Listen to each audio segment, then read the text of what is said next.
Welcome to the walkthrough.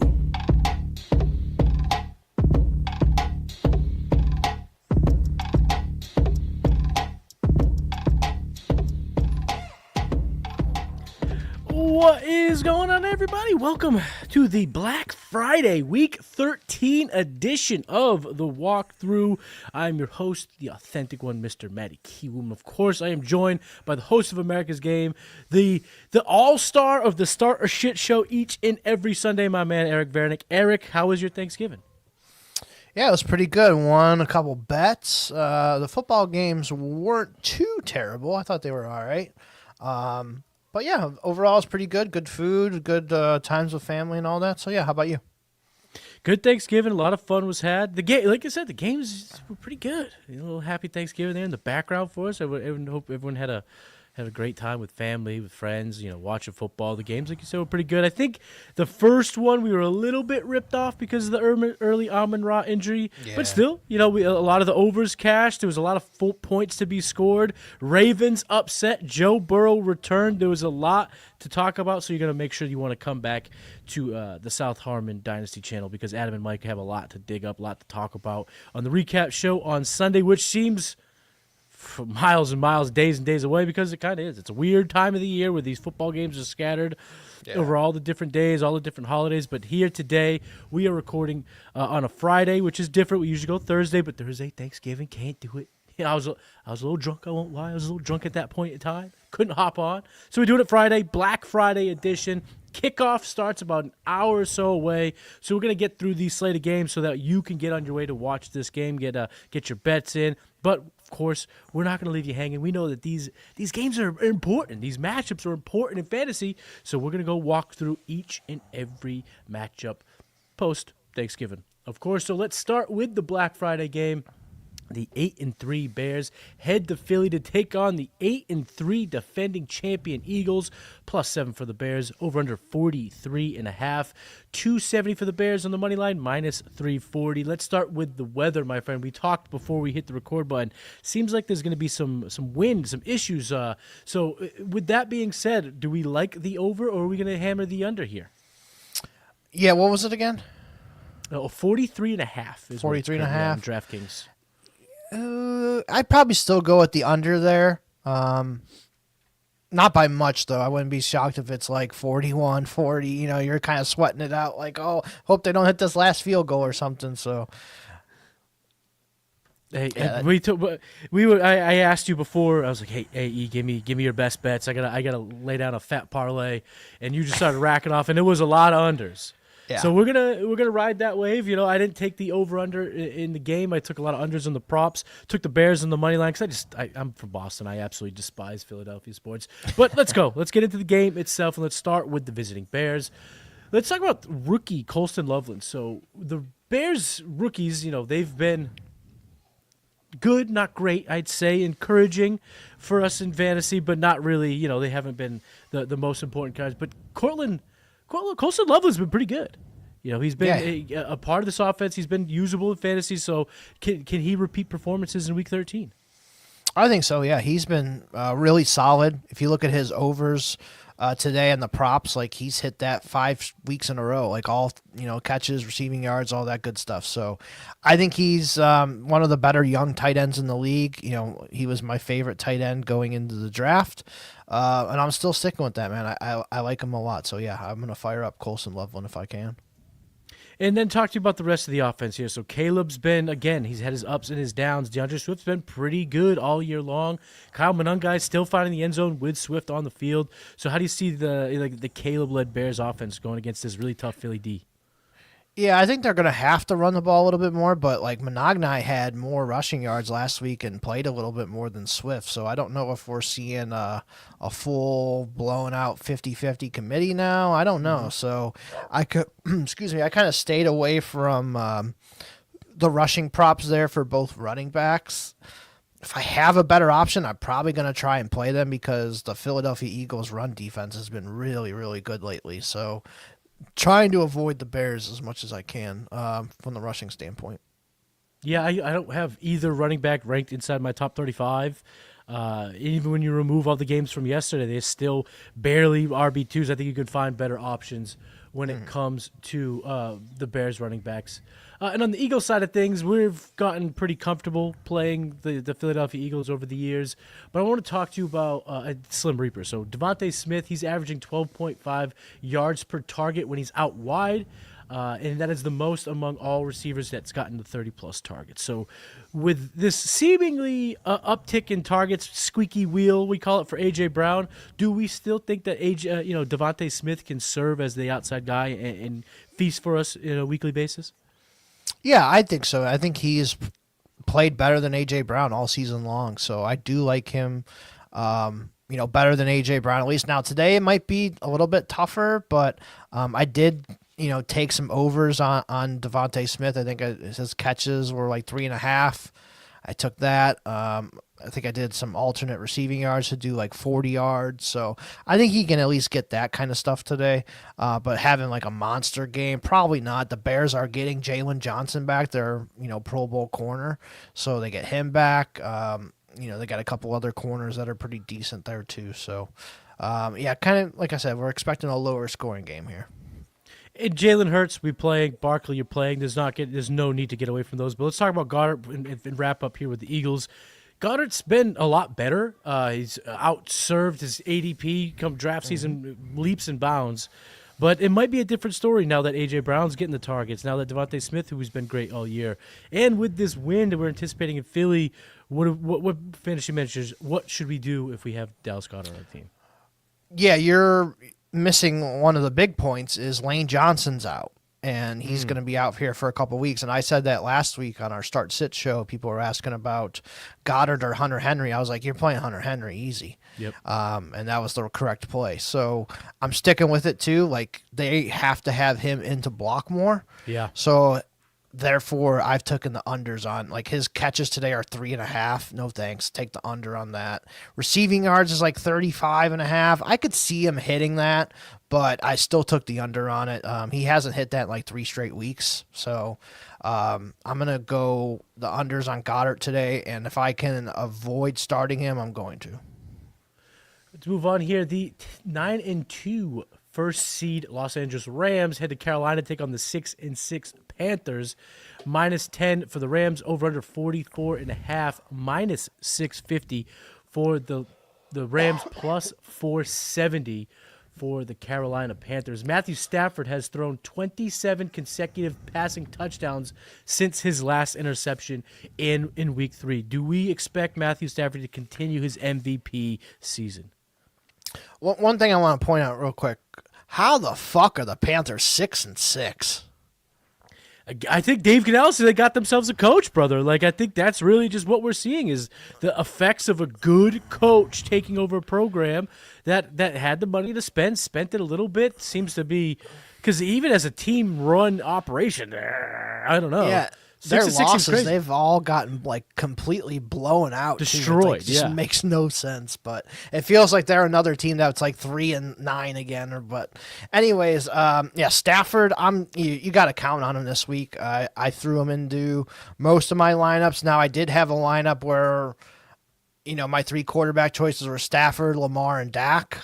I sat Stafford in one of those just because it was West Coast going to East Coast to play the 1:00 game. You know how sometimes that doesn't work out so well, but Lamar McCarthy hasn't been very good lately, so you didn't get my joke there. Lamar McCarthy, no. Oh wait. All right, now I get it. I was trying to think that. I was like, Lamar. J.J. McCarthy. Anyways. No, you're right. But it's funny. It's funny. When you said that, too, I'm like thinking in my head, like, Lamar McCarthy, is that like a safety or something? Like, I'm like, it had a good ring to it, I guess. But then you pause, I'm like, oh, shit, I missed something. Right cap there. But, I got to play Stafford. He's been really good lately. Running back wise, you still got to play Kyron. He hasn't smashed like he did the last couple years. Like, seemed like he had like a touchdown streak last year of like 10, 11 games in a row, but he hasn't been doing that lately. But I'm still playing him against Carolina. And then obviously you're playing Puka and Devontae. Yeah, I think overall the defense has been pretty good for the Panthers, but Kyron, in his specific matchup, that rush defense has not been great for the Panthers, so you want to play him. I got him as a top 10 guy. And just the way that McVay is obviously putting the Matthew Stafford MVP race in the forefront of his game plans. They keep throwing on 4th and 1 to Devontae Adams. They keep, doing all these things to ensure that the numbers creep up. So I got Stafford as a top 10 play, Kyron as a top 10 play, and Puka's a top 10 play with Devontae Adams just, outside as a strong wide receiver too. You're going to fire up all your Rams each and every week. And on the Panthers side of things, the Rico Dowdle hype production has kind of come to a screeching halt. Are we as excited about Rico Dowdle this week against this tough Rams defense?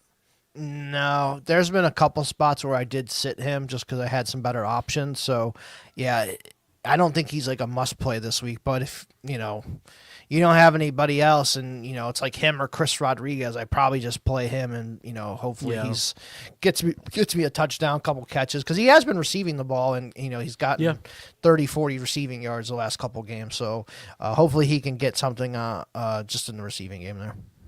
And Ted McMillan, he's been smashing, but in particular where he's been successful is in intermediate routes, anything from 10 to 19 yards downfield.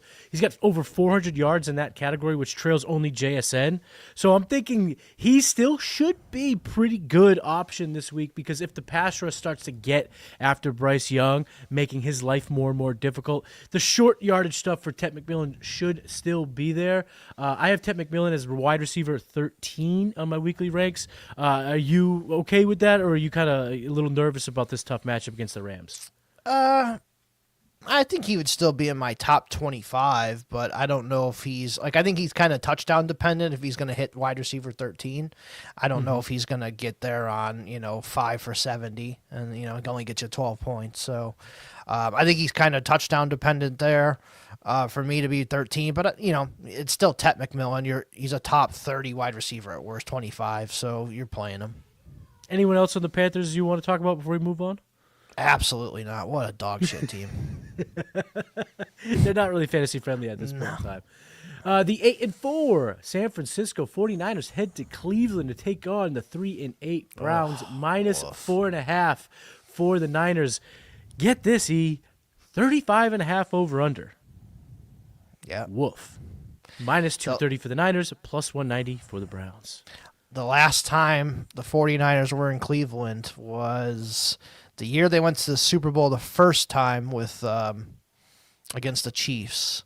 And that was the Browns upset them with P.J. Walker at quarterback. I think they ended the 49ers undefeated streak that day. I think they were like 9-0, 8-0 going into that game, and P.J. Walker beat them in Cleveland. So there's a little history for you there. But I fully expect the 49ers. I think it'll be a close game, but I think 49ers win this game. They're just a better team.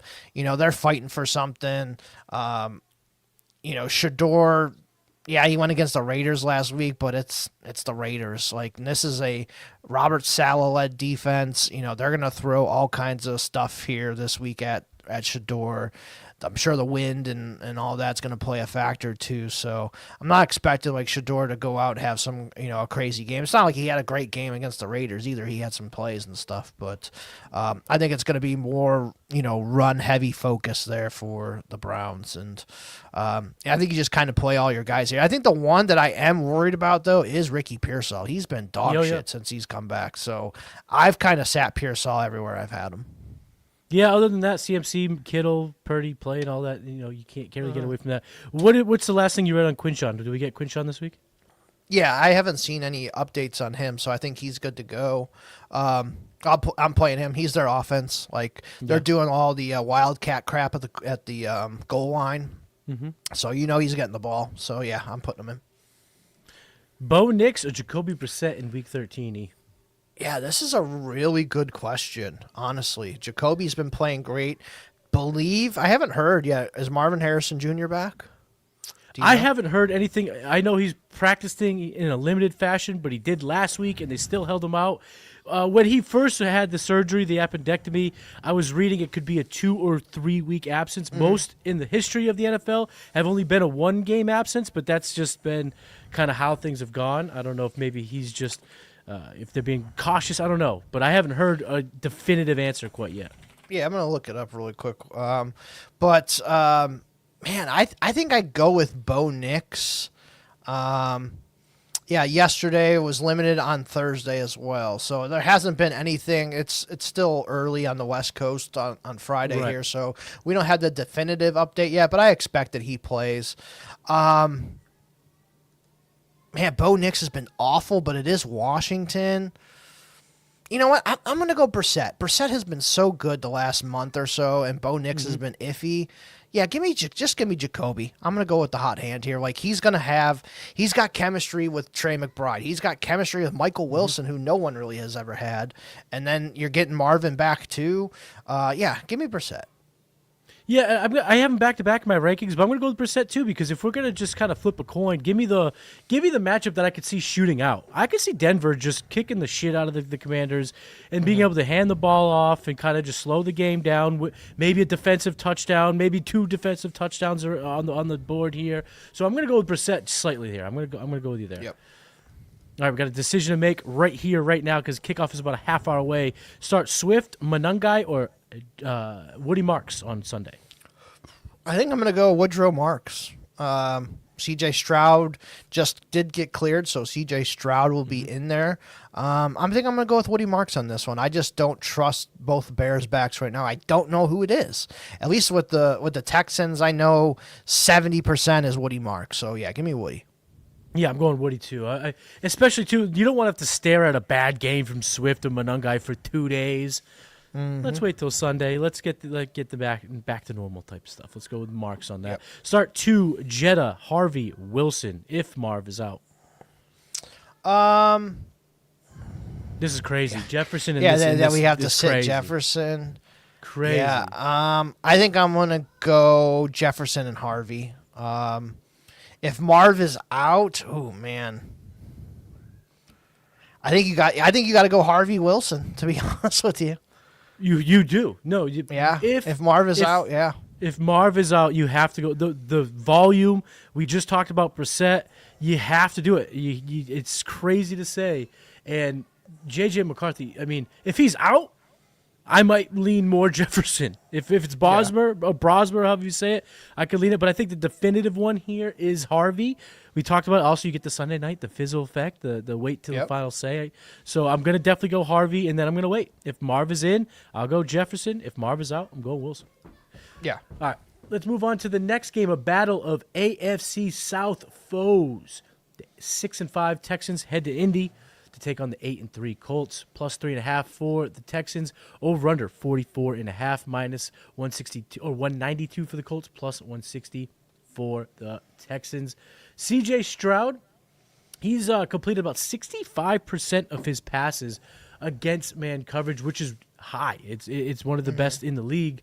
And when we look at the Colts, they do like to run a lot of man, especially now with Sauce Gardner in town. With the concussion, being cleared from concussion, his first game back, talk to me about Stroud and then use that and jump into the rest of the offense because I think a lot of people have been waiting for Stroud to come back, but I don't know if this is the game you want to fire him back up.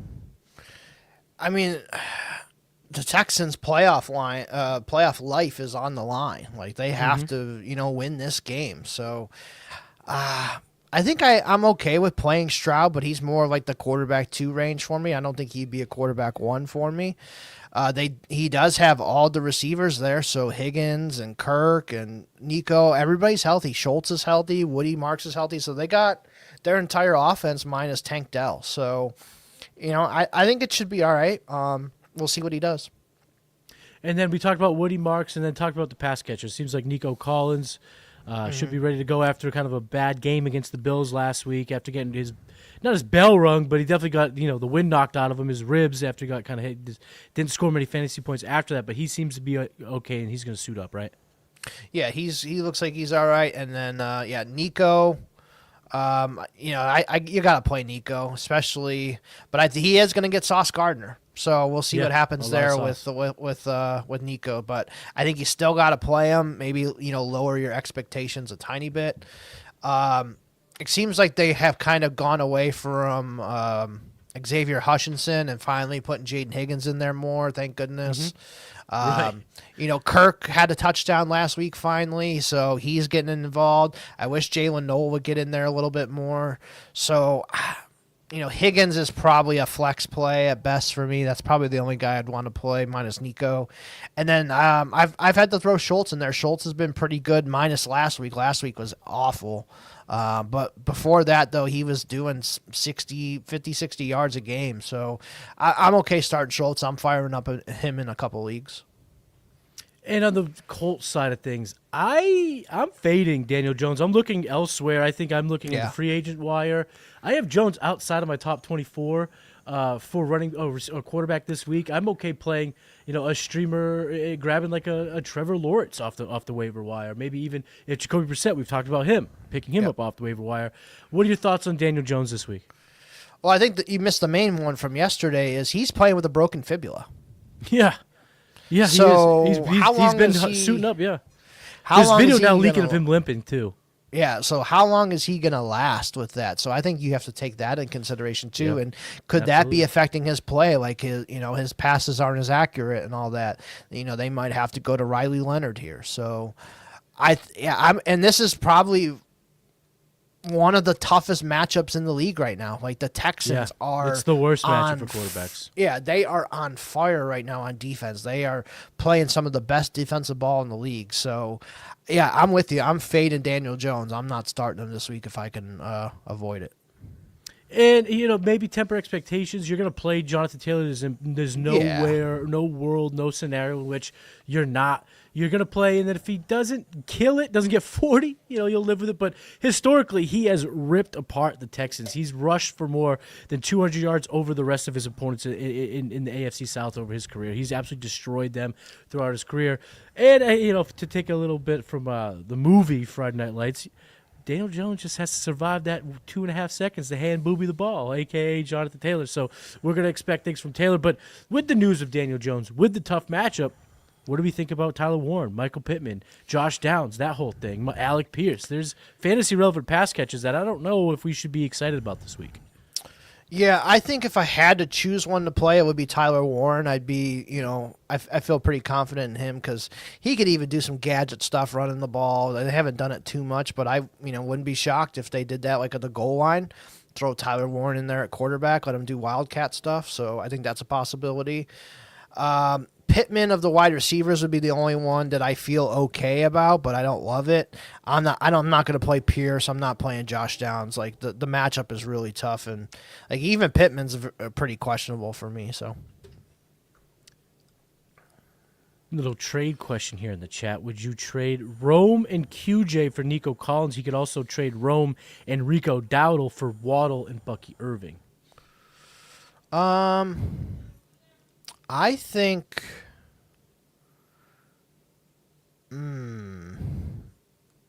I don't think Rome and Nico are that far off of each other, to be honest with you. Like maybe a tier, and then adding QJ to it. I think I'd rather have that trade. Keep Rome and Quinton. But the other one, Rico could definitely be the backup next year and Chuba Hubbard again or whatever.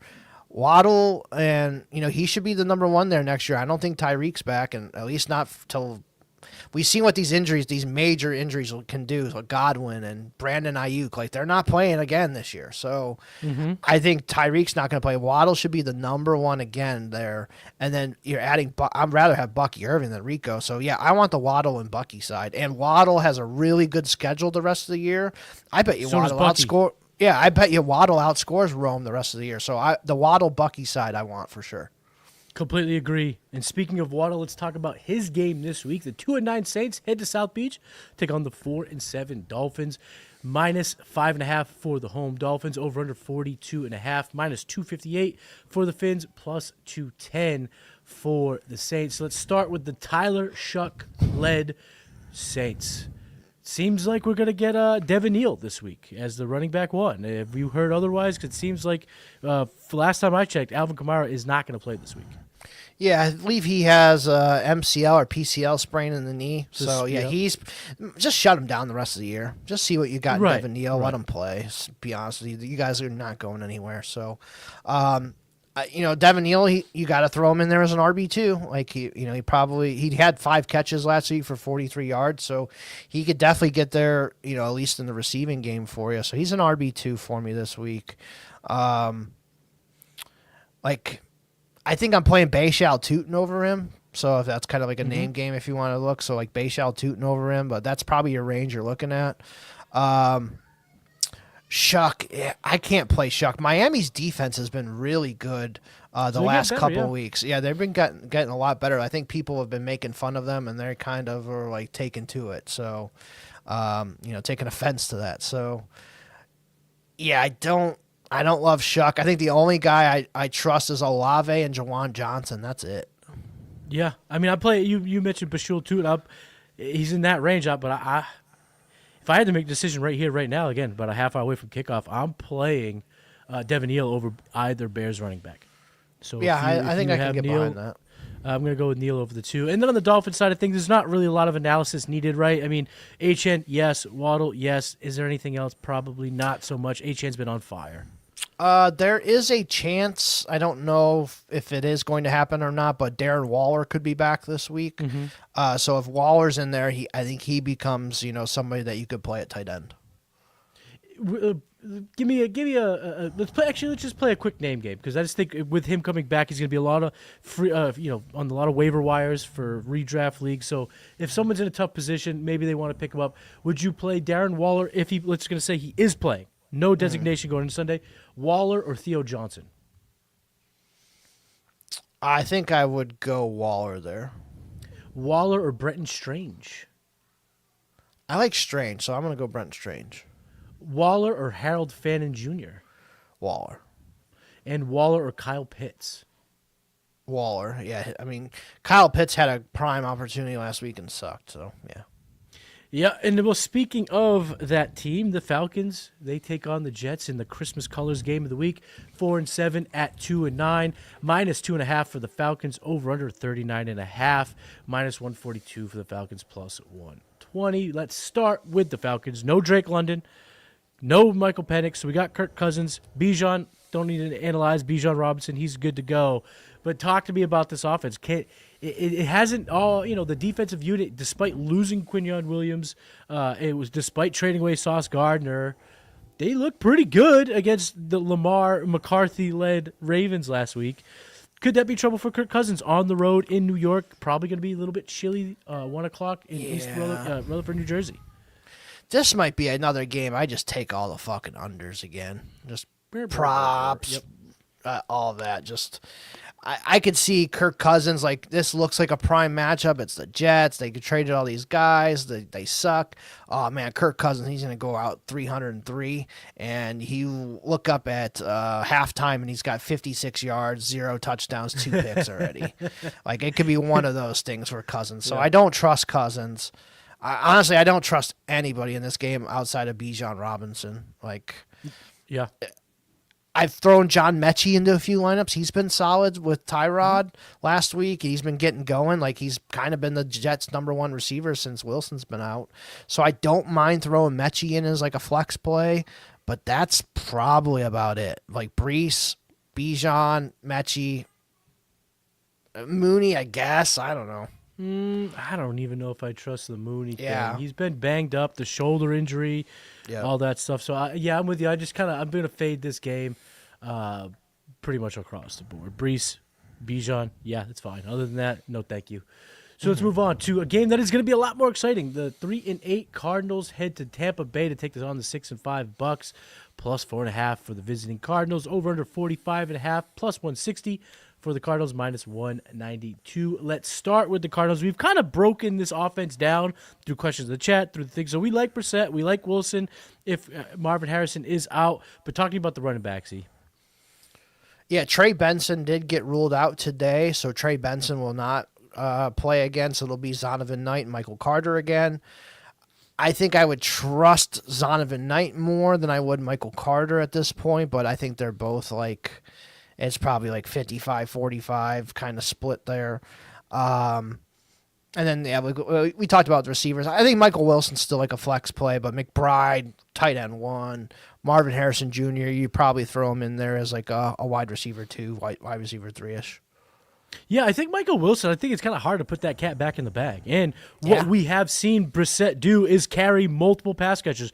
Since he's taken over, we've been able to rely on the wide receiver 1 in this offense, the wide receiver 2 in this offense, and the tight end 1 in this offense. We've been able to rely on multiple pass catchers. So I'm assuming once Marv is back ready to go, Wilson's going to have a role. Wilson's going to be used, and Brissett has the firepower to carry multiple guys along with him. So I like the Michael Wilson thing. I mean, he's had over 300 yards these last 2 games, which is the most in the 2-game span. He's been fantastic. So if Marv is out, this is a top 12 play, potentially top 15 at least, given the matchup, given the high output from this offense. But on the Bucs side of things, it seems like Bucky Irving will be back. So talk to me about Bucky Irving. What does that mean for the committee as a whole? Because we saw the report, the doomsday report was Bucky Irving could see a snap share similar to Chris Godwin from a week ago. So what are we expecting out of Bucky in his return?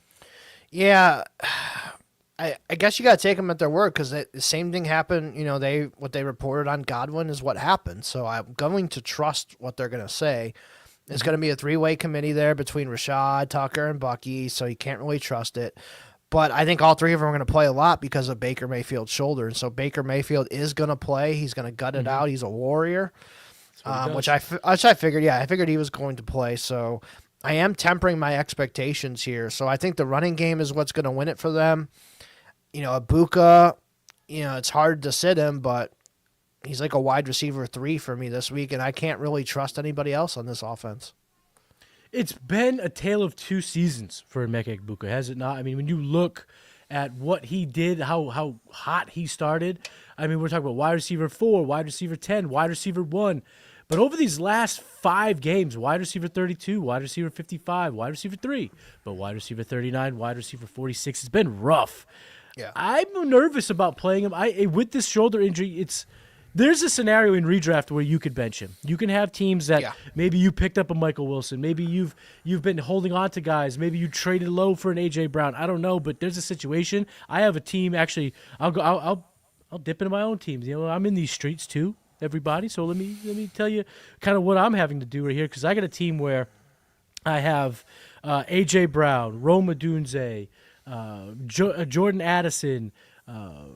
And then, of course, as we're talking here, I do have Emeka Egbuka.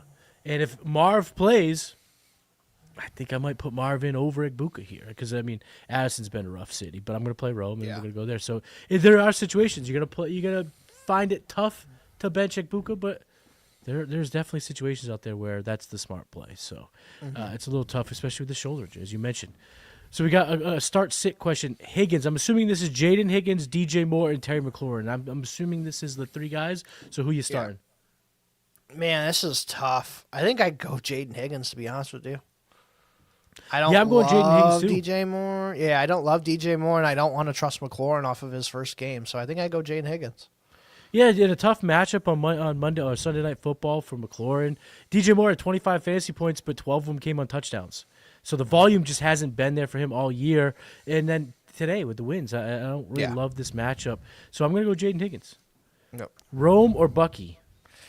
Yeah, this one's super tough, man. I think I lean Rome, but I don't love it. Like, you could get a 4 for 40 game, and that's all you're getting. But Bucky could have, just 6 points. So I don't love either of them. I'm just going to choose Rome because he's healthier, and he's the number 1 option. Yeah, I'm going to choose Rome too because I'm looking at this here. I only see one player that has some potential to go bazooka.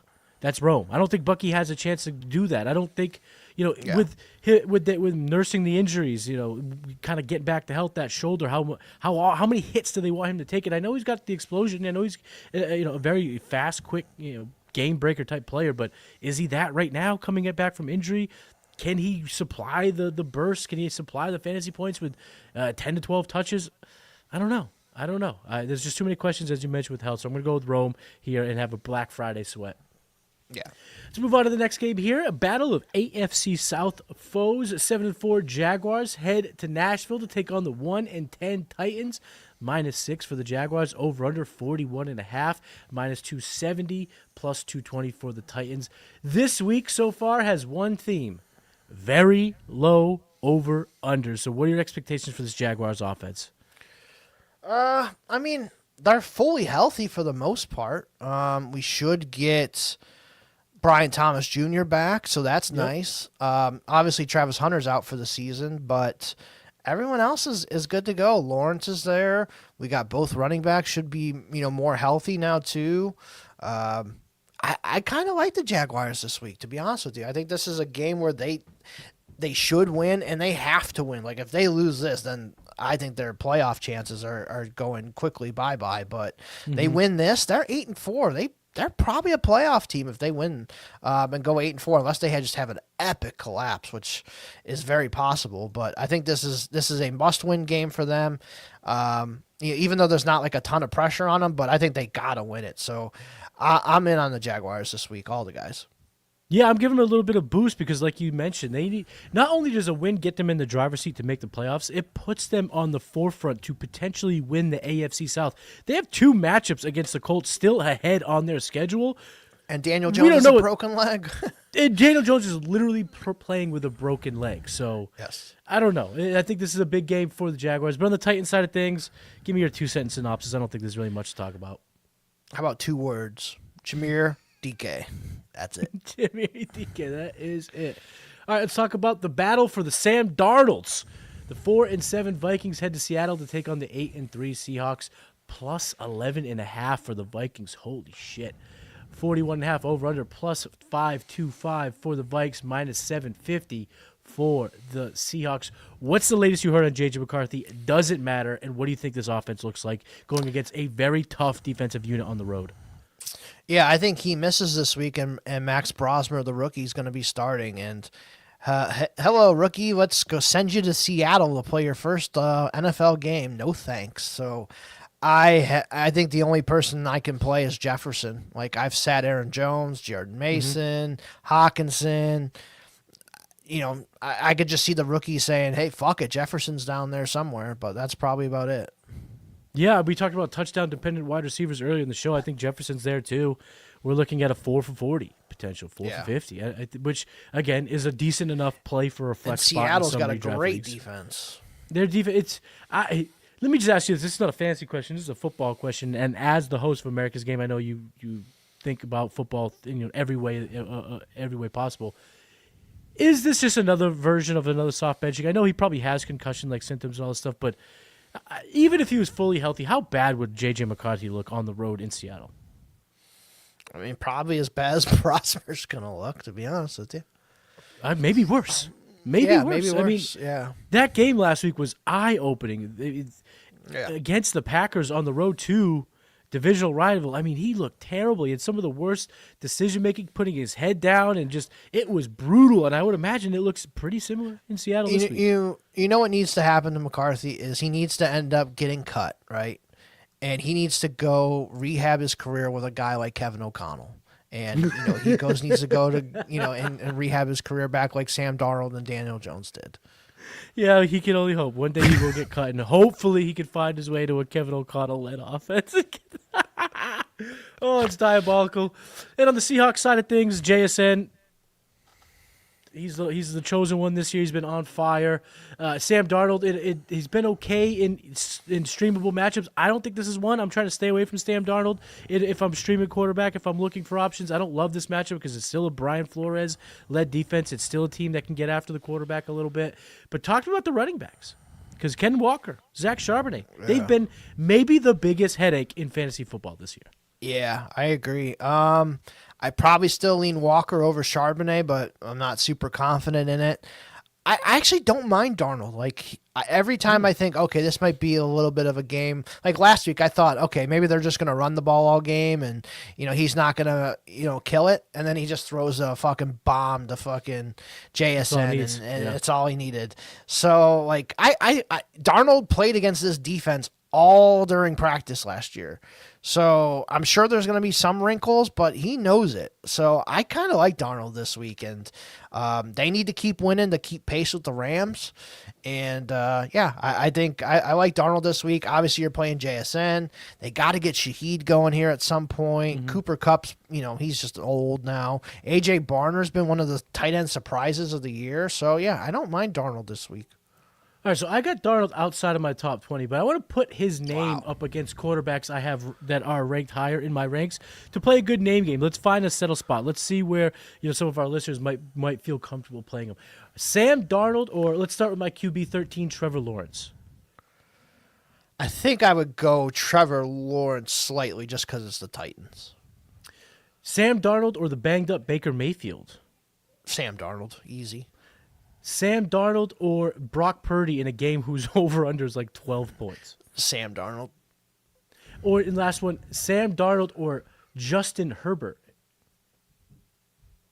Herbert against the Raiders, yeah. Yeah, so by that, I mean, we're playing Sam Darnold in like the QB 12 to 15 range. Based on, and then we just officially got word from Schefter, JJ is out. Max Brosmer will start. It's the Bras Show, baby. Got a question in the chat. Is Bigsby worth a handcuff stash over B-Rob? No, I'd rather have Brian Robinson over Bigsby right now.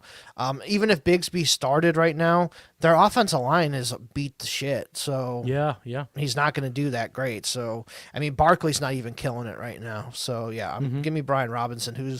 I've started Brian Robinson last week with Christian McCaffrey. I just played them both together, and he only got me like 6 or 7 points, but it was better than nothing.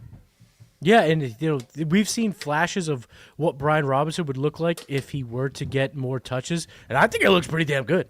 Yeah, I think he would be able to be a pretty good guy, and I don't know what it looks like without Saquon. Like you mentioned, the injuries, the lack of rushing anyway. Does Shipley get more touches? Do they get more creative with the committee? I don't know if Bigsby's the guy. Brian Robinson would get probably 75% of snaps. Yeah, he's a top 5 running back handcuff and maybe number 1. Yeah, I agree with that completely. All right, let's head to the West Coast. The 2-9 Raiders head to the La La Land and take on the 7-4 Chargers. -9.5 for LA. Over under 40.5. Plus 380 for the Raiders. -500 for the Chargers. Let's start with the Raiders. It's been underwhelming. We haven't had a whole lot out of Ashton Jinty. He's been good, not great. Gino's been terrible.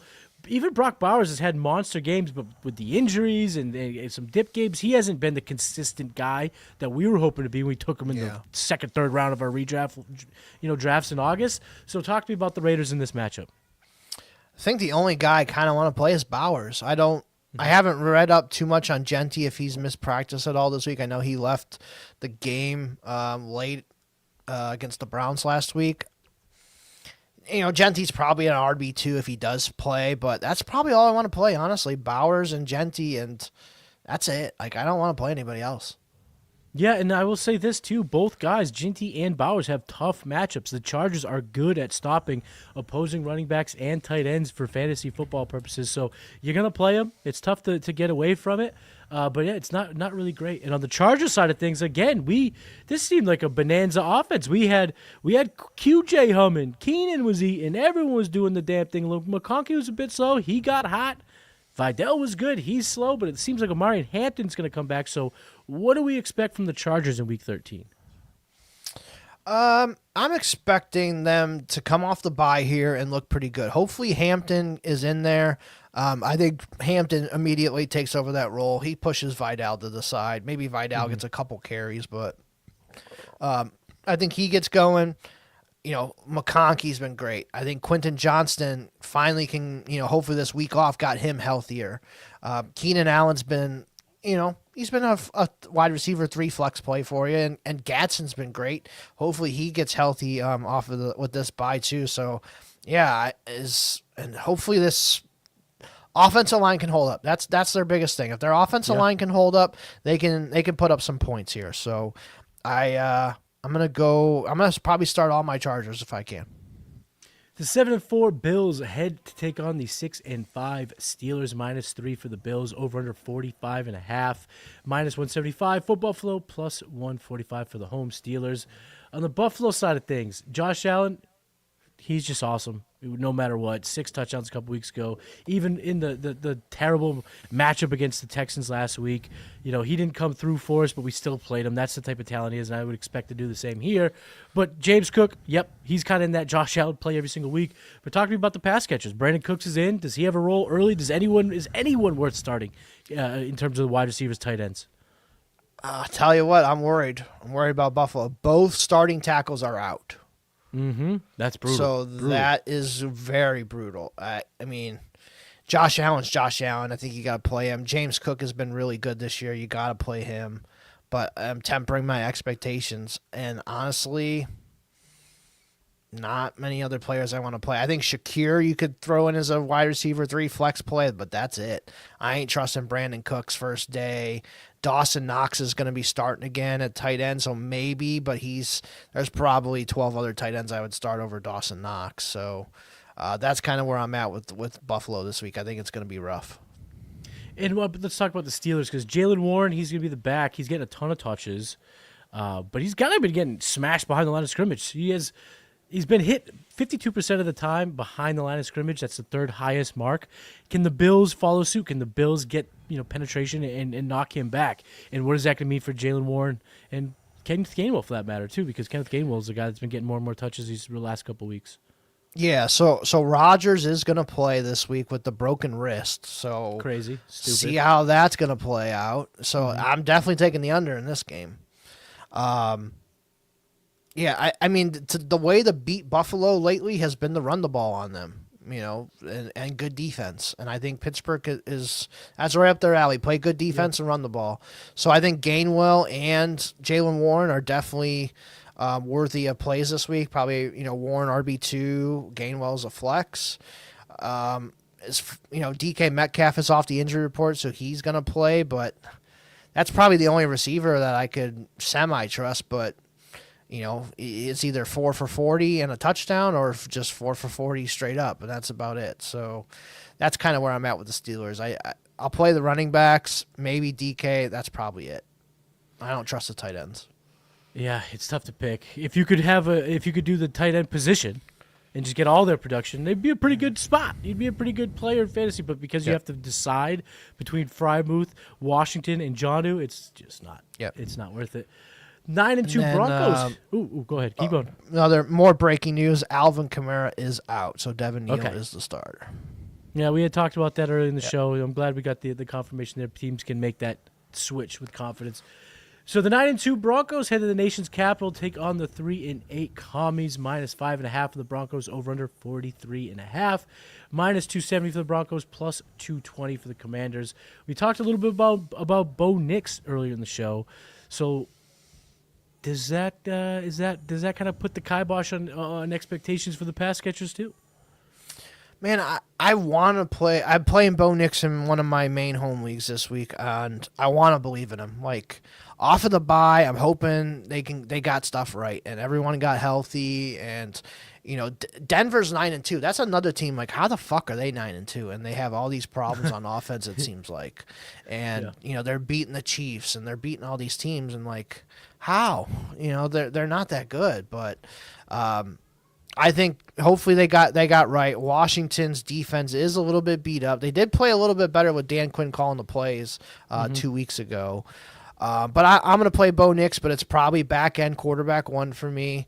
R.J. Harvey, definitely playing him. Yeah, There's no other running backs I really trust. Cortland Sutton, you got to play him on Sunday night. I think Troy Franklin you could play. Pat Bryant's been really good too, but that's probably like a desperation kind of flex play. Marvin Mims, same thing.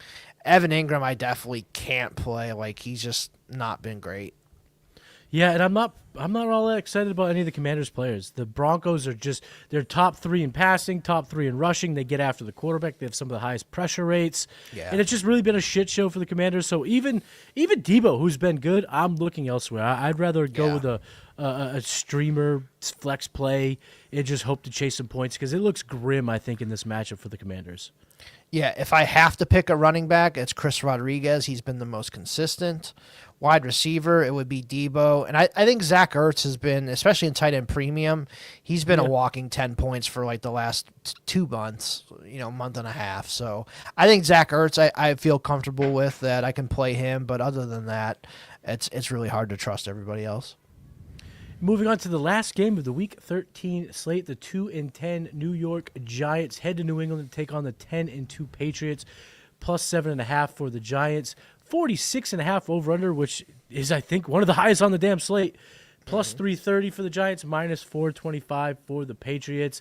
Jameis Winston has been awesome. Is he going to be the quarterback this week for the Giants? No, Jackson Dart was listed as the starter today, so he is in there. It'll be Jackson Dart. I think the main question here is, will Matty Kiwoom be in the house on Monday Night Football? I will be at my house. I will not be in the stadium. Not going to be in Foxborough? No. I don't believe so. Unless, hey, things can change. It's still just Friday. Maybe there's a Black Friday sale on tickets, and I'll get myself in there. Yeah, you could, yeah. Monday Night Football, get to take out the Giants, who are your nemesis, take 2 Super Bowls from you. Yeah. Yes. I think Jackson Dart, who would you play, Jackson Dart or Bo Nix? Because that's my one dilemma in my one league. So for me right now, let me check my rankings. I have Jackson Dart at 10. Bo Nix at 10, Jackson Dart at 8. Okay. So they're close, but I think I might have to. I think now that we've talked through, I think I'm going to make that switch. I'm going to put Bo Nix higher than Dart by a couple. I just think it's the Washington defense versus the New England defense, and Dart really doesn't have him and Wandale haven't had that connection like him and Jameis had last week. Right. So that's the one that does worry me a little bit there, but I still think Dart's a solid play. Running backs, it's Tyrone Tracy is the only one I can really trust there. And then the wide receivers, Wandale hasn't had the big games, but he's been really solid this year. Slayton and Isaiah Hodgins have come along too. I just don't know if I can trust either of them. Theo Johnson, I don't know if I can trust him. They're probably tight end twos, wide receiver, flex plays for me. Yeah, I like Wandale. He's probably my favorite play on this side of things because the Patriots' best cornerback, Christian Gonzalez, covers the outside. Wandale plays a ton in the middle. So I think he's going to get open. And what the Patriots' defense has kind of revealed is that they could be beaten in the middle, between the hash marks. Usually we've seen athletic tight ends taking care of business. So that could be the Wandale spot. So I like Wandale as a top 20 play this week. But I agree. I think it's going to be a good game for the Giants. I think we're going to expect some fantasy points. So if you have you want that final say, that Monday Night Football sweat, I think we could break a lot of ties in favor of players like that. Get Wandale in, get Tracy in, get Dart in. I think those are good plays. And on the Patriots side of things, we've fired up Drake May every single week. He's been fantastic in fantasy. Diggs has been great. Talk to me about this offense. Yeah, I'm definitely firing up Drake May. You're firing up Travion Henderson. Diggs has been a little inconsistent lately. There's definitely been some really good weeks. Heavy. Yeah, touchdown heavy, and then when he doesn't have the touchdown, that's not as good. But I'm still gonna play him. Kayshon Boutte came back last week. Does he, get more run here in his second game back? I think so. So I think he's a viable option. I like Matt Collins, but I think with Boutte back, Matt Collins kind of goes back a little bit. None of the other receivers I can really trust. And Hunter Henry finally had a good game again last week. I could see him having a good game again this week too. The linebackers and safeties aren't the greatest for the Giants, so I think Hunter Henry's probably a back-end tight end one this week. My trepidation with starting Henry is I wonder if they use him more to block without Will Campbell. Will Campbell on the IR, Verdarian Lowe now the left tackle. Lowe's been he's been okay but he's also been a lot of butt of jokes up here in New England because he could be a bit of a turnstile. He could be a little bit of an Ole blocker. So I wonder if Hunter Henry blocks a little bit more. They use him to help out. But again, even with that being said, the tight end position, he can still get 5 targets, catch 4 of them for 40 yards and a touchdown, and bam. Yeah, I forgot that too. Will Campbell's out, and then the other rookie's out. Is that Jared Wilson? Jared Wilson, the interior lineman, yeah. they're both out. So I forgot about that. That could mean Henry is a lot more into block and Hooper's in more to block again too. So that could be a little bit of cause of concern, and it could be a little bit for Henderson too, because arguably that was probably two of their better linemen, and now they're out. Mm-hmm. Yeah, it's going to be tough. It's going to be, a bit nervous watching as a fan of the Patriots, because what does it look like? Will Campbell and Wilson have been so good on this offensive line. They've really turned things around, allowed this offense to thrive. Without both of them, how does it look? Because I know the Giants' defense hasn't really been good, and the pass rushing hasn't been scary, but at any given moment, that combination of Burns and Carter and Thibodeau, like, they can get after that ass. Like, they can. And they did it on Jared Goff last week. They did, yes, absolutely. They turned it up. They turned up the heat. Yeah. I'm not necessarily getting away from all of the Patriot players, but the under again. Take the under, and that is the lesson of the Week 13 slate, my friend. Take the unders. This was awesome. Let's get on out of here. Let's let these people get to that Black Friday football game. But before we do, let the people know where they can find you. Yeah, at Eric Vanek NFL on X. You can follow me there. Sunday morning, we'll be there to help you with the start-sit show as usual, help you guys with any of your start-sit questions. It'll be a little bit interesting this week, too, especially with 4 games I've already played. We're not used to that. So this week is always a little more interesting, and the questions are a little longer because they're like, okay, my opponent has this many points, and I have this many. What would you do? All that stuff. A lot of context. Yeah, a lot of context to each question. So should be fun for you. Also, check out certifiedsh.it. Make sure you guys go there, and what it's going to do is going to take you right to the Fanatics website.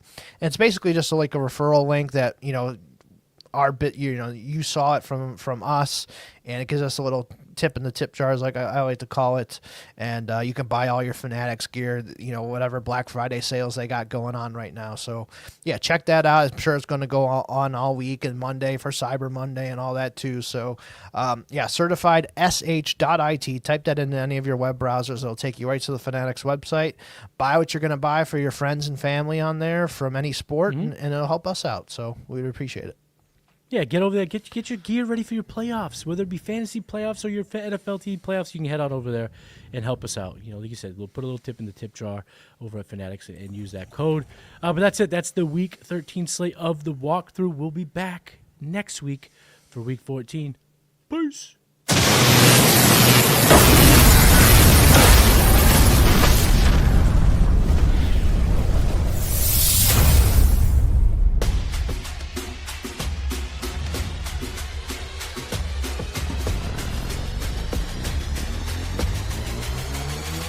Welcome to the walkthrough.